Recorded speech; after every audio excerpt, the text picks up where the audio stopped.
Tomy and the Planet of Lies by Erich von Daniken. Translated by Nicholas Quaintmere. Narrated by Arthur Morey. Copyright 2012 by Erich von Daniken. Translation copyright 2007 and 2012 by Nicholas Quaintmere. This unabridged audiobook is published by arrangement with Erich von Daniken, care of John W. White Literary Agency, and was produced in the year 2012 by Tantor Media Incorporated, which holds the copyright thereto.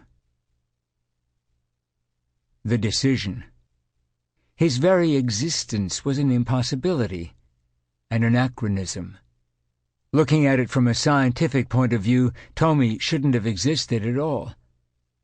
And yet he had been there, utterly real, and with a human body, regardless of what science had to say about it. At any rate, Tomy was here and lived among us for several weeks, and that was enough time for him to get to know plenty of people, both good and bad. God knows I wasn't the only one that knew Tomy, though I have to say that only a handful of people knew what I knew, and those who didn't belong to this inner circle really had no idea who Tomy actually was. Sometimes in secluded moments, holding a glass of red wine up in front of my eyes, I was overcome by a great fear that I had dreamt the whole episode with Tomy. But Tomy wasn't a ghost. At home, absolutely everything reminded me of him: his room, the furniture, even the knives and forks. When signals like that are flying at you from every direction, you can't really escape your past. So I tried to find an excuse, and painfully realized that Tomy would have reprimanded me for my lying. As a result, as I said to Mario, the barman at the Souvretta House Hotel, I had suddenly felt that a change of air would do me good. And the air in St. Moritz seemed the best air of all. "A wise decision," said Mario, and started telling me about various incidents that he had experienced during his 30 years at the Souvretta House Hotel. As I listened to Mario's accounts, I honestly felt my breath catch in my throat. Seeing as most of the guests at this time of the evening were still chatting away in the dining room, I invited Mario to join me in a bottle of champagne. He declined, as he had only just started his shift. 3 hours later, still propped on my stool and staring bleary-eyed through the array of bottles lining the mirrored wall behind the bar, I thought I saw the examining magistrate from Solothurn coming towards me. "Send that man away," I commanded Mario. But he couldn't see anyone, and his assistant, too, assured me that no one was there. It's now around 11 o'clock in the morning, and the young ice princesses are turning pirouettes on the ice rink down below. I'm totally embarrassed that I threw my glass at the mirrored wall last night. I apologized profusely to Mario, and generously recompensed him for the damage. At least that grinning face had disappeared after my clattering throw. Later on, I will go and apologize to the hotel director and say to him that I cannot explain my wild outburst and that it must be due to overwork. And in the very moment that I am concocting up my excuse for my poor behavior, I feel the touch of breath behind me that I had felt so often during those weeks when Tomy had stared over my shoulder while I was working at my desk. I can hear him gently mocking me. "Erich, that lie is totally unnecessary." Great! But what are you supposed to do when you can't tell the truth because it's too unbelievable? The hotel director didn't hold my excessive behavior against me, although he let me know, in his extremely distinguished manner, that repeating the event would be severely frowned upon. I took his hand and promised him he had nothing to worry about. And I didn't feel that I was lying. In the meantime, a few rays of sunshine have begun to poke through the clouds.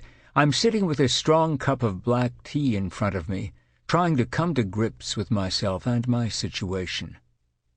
It's exactly 2 days since the examining magistrate from Solothurn revealed that, for the time being, he would not be needing any more statements from me.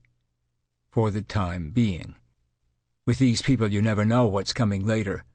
They had questioned me for days, The experts, the forensic specialists, the detectives, and, of course, the dogged examining magistrate. Keller Hans, he was called. Killer Hans, more like. They had wanted to know every single tiny detail about what had happened, and, with hindsight, I should be happy that they didn't take me into custody. I told the truth, in every single interview. Nobody believed a word.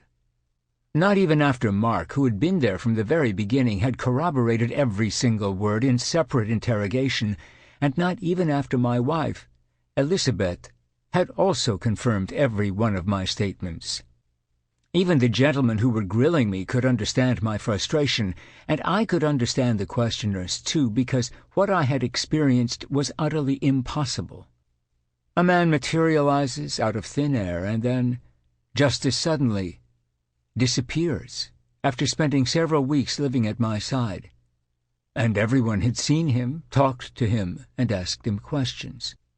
Who was going to buy that, even though it was the truth, pure and simple? The experts had been the worst. They had torn me apart on a daily basis, and I had experienced some really bizarre moments. Everyone believed everyone, and no one believed anyone. What good were articles of clothing, shoes, a watch, and underwear? What good were fingerprints when their owner hadn't even been good enough to leave a body behind? A body, by the way, that, even if it had existed, was not of this earth, and yet nevertheless was a human being.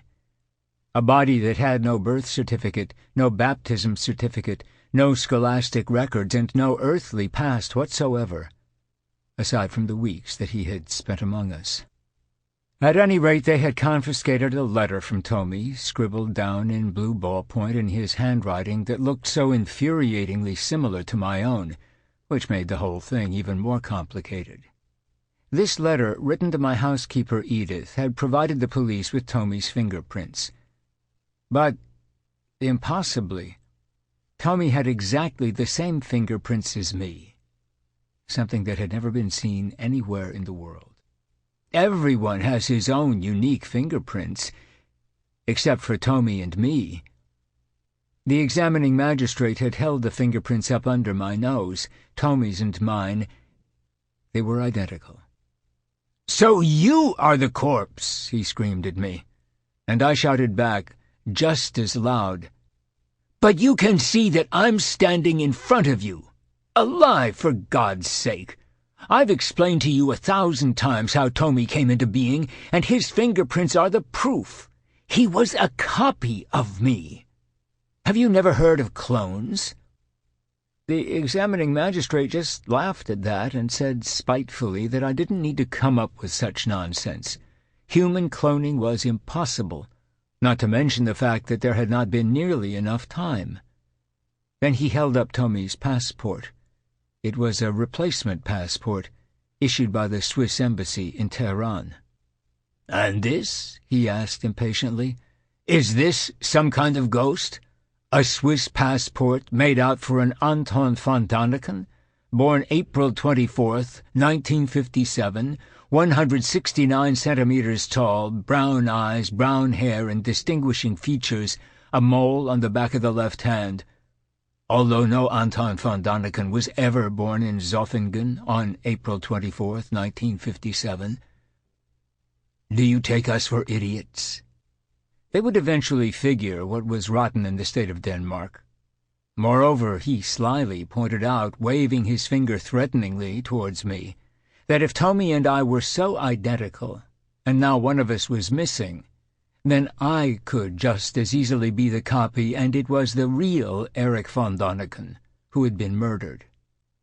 "Prove to me," he demanded, slamming his fist into the table, "that you are the original." "But you already know from my wife, from Mark and all the other witnesses, that Tomy was 30 years younger than me," I moaned back at him. "I'm 52 years old. Or do I look to you like a 22-year-old? In the light of all these improbable events, I had spontaneously decided to leave Solothurn and come here. I knew the Suffretta House Hotel in St. Moritz from earlier visits. I had called the examining magistrate beforehand and put him in the picture regarding my new whereabouts. Public prosecutors and Swiss examining magistrates are no different. You never knew when they might change their minds and lead them to issue a warrant for your arrest. I was only allowed to go on condition that I called Solothurn once a day. If I didn't call, for whatever reason, the authorities would assume that I was attempting to flee justice. It was now, while drinking my third cup of Darjeeling tea, that I came up with my plan to write down the events of the previous few weeks. No, not for the benefit of others, but rather so that I could get straight in my own head what had really happened. True, I had, now and again, taken a close look at myself to see if I had been suffering from hallucinations, to see if I had duped Mark, my wife, and all the others who knew Tomy. Whenever I needed reassurance, I called Mark, or one of the others involved, and asked them to recount certain situations to me, just using key words. But my memory of the events always proved to be perfect. Everyone else's experiences with Tomy were exactly the same as mine. I wrote down these key words until late in the night. At around 2 a.m, I called Mark, dragging him out of sleep, and asked him what Tomy's first words had been. I had written down the words as I remembered them before I had dialed. Mark pleaded for a moment to get his head together. Then he slowly quoted Tomy's first words. They had obviously left a pretty strong impression in his memory, too, because what he now said matched what I had written exactly, word for word. "You don't really want to shoot yourself, do you?" had been the first thing that we had heard from Tomy's lips. I thanked Mark profusely, but warned him that he could look forward to further calls, but for the rest of that night I let him have his peace. I have a wonderful view of the Korvatsch, the famous mountain just south of St. Moritz. The sky is now the kind of blue that you can only see in Engadine. My thoughts are suddenly captivated by the rocky cliffs and glaciers. They lose themselves somewhere where only thoughts can go. If only the piece of paper covered in my scribbled notes wasn't lying there on the table. Suddenly my idea to write everything down seems futile. Who would ever believe any of it anyway? I'm not related to Mark in any way, by the way. He was my secretary back then, and is my friend now. And during that dangerous trip through the highlands of Pakistan, he had also proved to be an extremely reliable partner. He is much younger than me, and of course I felt responsible for him because I had persuaded him to take this trip. For him, if no one else, I would write down that bizarre sequence of events so that he, too, could finally be rid of his nightmares. Mark hasn't slept properly since the day he met Tomy.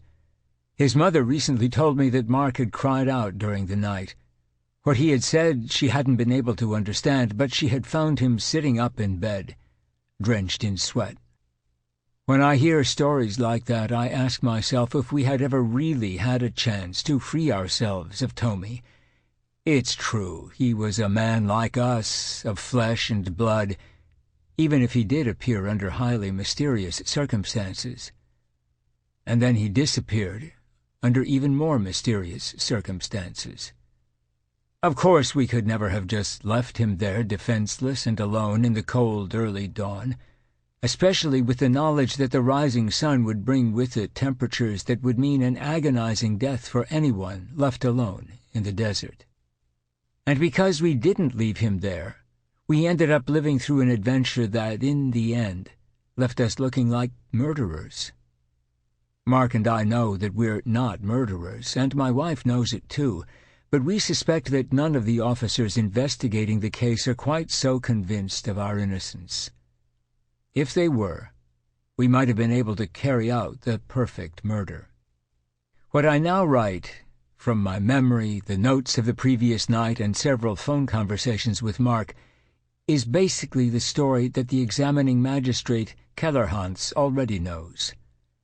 Mark and I had to make countless statements to the effect, But the difference between all those civil servants and us is that, although they didn't believe a word of what we said, we know with absolute certainty that is exactly how it was. The daybreak when Tomy came into being. Quetta, Pakistan, a city of 200,000 souls at the crossing point of the roads from Kandahar in Afghanistan, Zaidan in Iran, and Multan and Sukkur in Pakistan, where we had just come from. This ancient Mughal city is now industrialized and relatively clean, and even has a halfway decent hotel, which, bizarrely enough, is called Lourdes, after the city in France where the Virgin Mary appeared to a young girl. Despite the hotel's Christian-sounding name, which seemed so out of place in a city of Muslims, I had seen no sign of God. Otherwise, I might have stayed a bit longer in Quetta. The blue plaster that covered the two-story hotel building was peeling off in several places, revealing an older clay wall, strengthened with straw and, here and there, the odd stone. The room that Mark and I were sharing had a stuffy smell of old turpentine and insecticide. On the ceiling a decrepit fan turned lazily, as if it had been slowly poisoned by years of exposure to so many pesticides. We had arrived the previous afternoon, following a roundabout journey from Multan. It was a roundabout journey because the Indus had again broken free of its banks, and all the usual routes to Quetta had either been blocked or simply washed away. Our next port of call was to be the Iranian border town of Zahedan, which was 721 kilometers distant from Quetta, across the Baluchistan desert. Baluchistan, which contains the districts of Quetta and historic Kalat, covers an area of nearly 350,000 square kilometers and, at that time, was home to approximately 4 million people. Of these, a considerable amount are nomads who regularly wander across the borders to Iran and Afghanistan with their herds of sheep. There are strong political groups here who would like to see the region win its independence from Pakistan. These ambitions are given emphasis by the many bandits who break out from their mountain hideouts to attack military convoys or to rob travelers. We had been warned not to travel across this part of Baluchistan without a military escort. The previous evening we had been told we should make contact with the brigadier of Quetta district responsible for such matters, and, after some telephoning around, we eventually organized a meeting with him before dinner in his office in the military headquarters. "How many people are in your party? Which vehicles will you be using? What color is it? Have you got any weapons? Do you have a radio?" He wanted to know the answers to these and many more questions, and early this morning he had called us at the Hotel Lourdes, saying, "You can travel without an escort. We have the route under control. All of our posts have been informed about your beige Range Rover. Stay in your vehicle if people in plain clothes attempt to stop you. If worst comes to worst, just put your foot down and drive away as quickly as possible behind the nearest rock outcropping, and then zigzag your way out of there. Make sure you raise plenty of dust. That'll mean they won't be able to see you. Your car is much quicker than the clapped-out old vehicles they'll be driving anyway. Good luck." The night before, Mark and I had been up till 10 o'clock packing the car. Boxes filled with 2-liter bottles of mineral water, a spare jerry can of petrol, an additional 100 liters of water in 4 large canisters, and a plastic bottle of distilled water for the batteries in case they dried out. On top of this we placed the toolbox, spare wheels, maps, and compass, taking care not to forget the pistol and tear gas spray, hidden away but easy to get to. And of course we packed the camera cases and so on. After we'd finished our work, the hotel owner kindly let us use his kitchen to cook up some spaghetti and tomato sauce. We served it up with a bottle of red wine, which was light enough that we wouldn't have too much trouble getting up the next morning. At 6:30 a.m. we were ready to set off. The concierge of the Lourdes, a refined old Englishman who'd been in the country for years, slammed the rear doors of the car shut and then stood there and waved, shouting out, "Good luck!" I started up the motor and scoffed. "Well, Mark, let's be going then. May St. Christopher watch over us." "I don't know him. What does he do then?" asked Mark. Heavens above, lad, where were you when you were supposed to be in religious instruction? St. Christopher is one of the 14 holy helpers. He is the patron saint of sailors and wagoners, and, hopefully, of people crossing deserts. Mark crossed himself rather clumsily, as he's not even Catholic. May St. Christopher forgive me.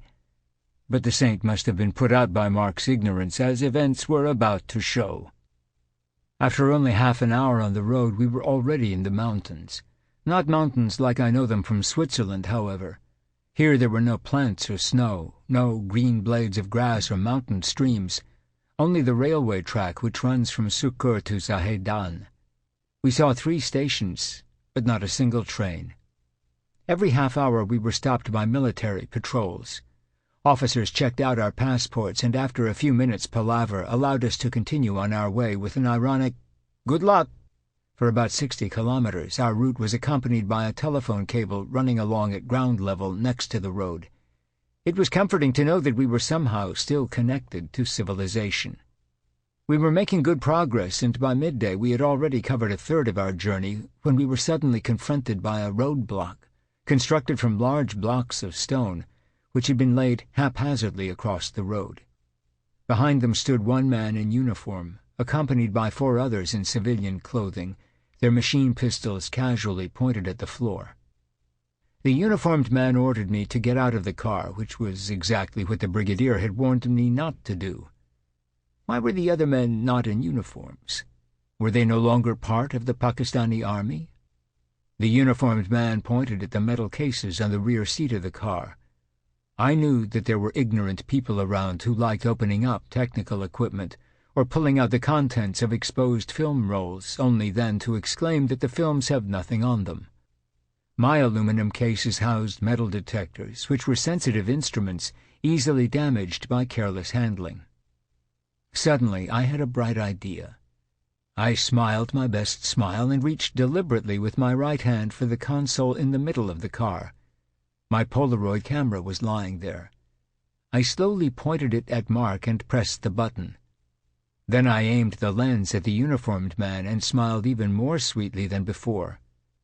Right after I pressed the button, the Polaroid picture whirred out of the camera's slit. Still smiling in an affable manner, I tore off the protective strip from the picture and waved it around, fanning myself in the process. When the uniformed man saw his own likeness appearing in full color about a minute later, he must have thought I was some kind of magician. The turban-wearing civilians laid the machine pistols on the floor and gawped over their boss's shoulder. Then they all wanted just such a picture for themselves, and then finally a group picture with me. Mark shot the family portrait from the car window and passed me the camera. I asked him to hand me a new packet of film. It was the last Polaroid film we had. Laughing, I asked the 5 men to sit on the stones blocking the road and took 2 more pictures. After this display of magic, I began to heave one of the stones off the road and gestured to the men to help me with the others. After I gave the camera to the officer and showed him how to press the button, the others joined in with my stone-clearing activities. I got back behind the wheel and we waved and laughed, and then I put my foot down. It was the last checkpoint we came across, and to this day I don't know whether it was a genuine one or not, or how long it had taken those roadblockers to realize that after the film had run out, there would be no more magic pictures sliding out of the camera slit. The mountains lay behind us, and ahead of us stretched the endless desert, initially flanked on the right by the foothills, which gradually faded away as we drove on. The road became more of a dirt track, the surface transforming into a kind of corrugated strip with furrows spaced around 15 to 20 centimeters apart. Initially I tried driving slowly over them, but the Range Rover clattered, shook, and vibrated unbearably. Finally, I figured out that a driving speed of about 60 to 70 kilometers per hour was ideal. The only danger at that speed was where sudden sand drifts covered the bumpy road. If the wheels were caught at an angle in the sand, the car would skid around in an instant, like on black ice, but without ice's advantages, that you could see it and that it stopped at the edge of the road. Here, on the other hand, lurked quicksand where the whole vehicle could sink into the sand without leaving a trace. Sitting behind the wheel, I felt like one of those bulky men operating a jackhammer. Every bump was transmitted along my arms to my elbows. How long would the car hold out? The gray-beige color of the Range Rover was slowly being completely blanked out by white sand dust. How long would the air filter cope with that? When would the spark plugs and the distributor give up the ghost? Please, holy St. Christopher, anything but a breakdown in this awful heat. The external temperature was now at about 50 degrees Celsius. I couldn't lean my elbows out of the open window anymore, because the metal of the doors was now hot enough to fry bacon. At around 4 in the afternoon, we saw a few more houses in the middle of this forsaken desert. I drove up towards them until we could see a signboard bearing the legend, Customs. What was all that about? A customs post here in the middle of the desert? A lonely old soldier in a dark brown T-shirt explained that this was the last Pakistani settlement 200 kilometers before the Iranian border. He demanded $20 in small bills, which I paid, and then asked what the people here actually did.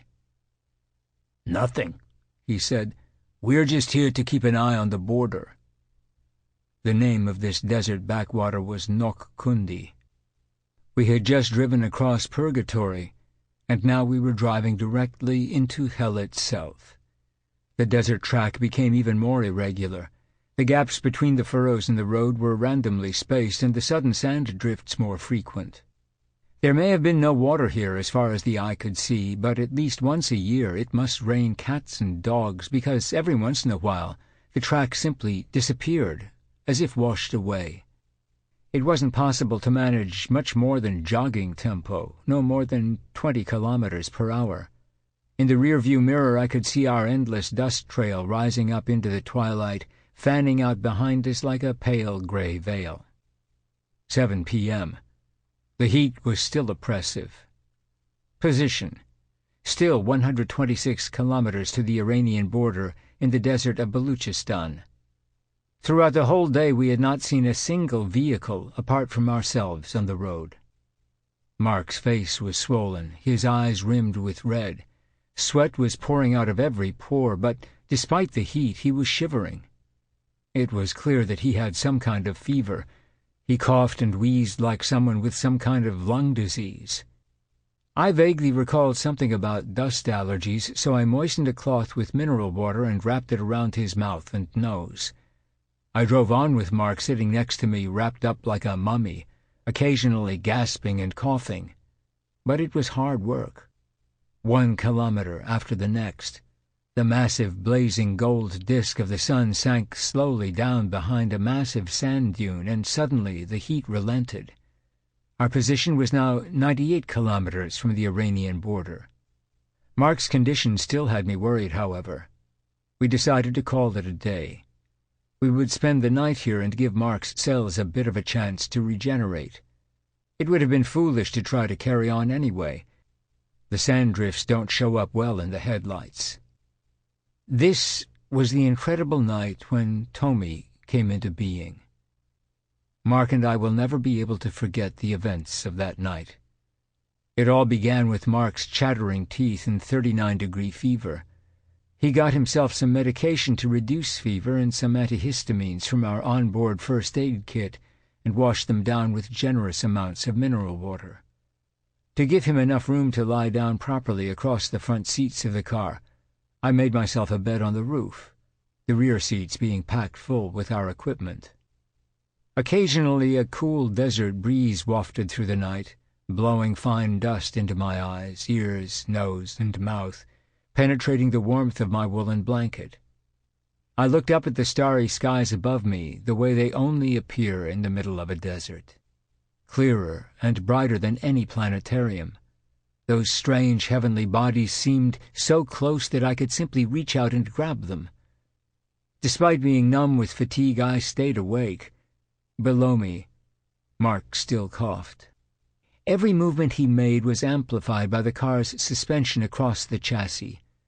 Sometime after midnight I finally dozed off, but woke again around an hour later, shivering with the cold. I stared at the glittering jewels of the night sky and began to daydream. Somewhere out there, in the endless expanse of space. Sample complete. Ready to continue?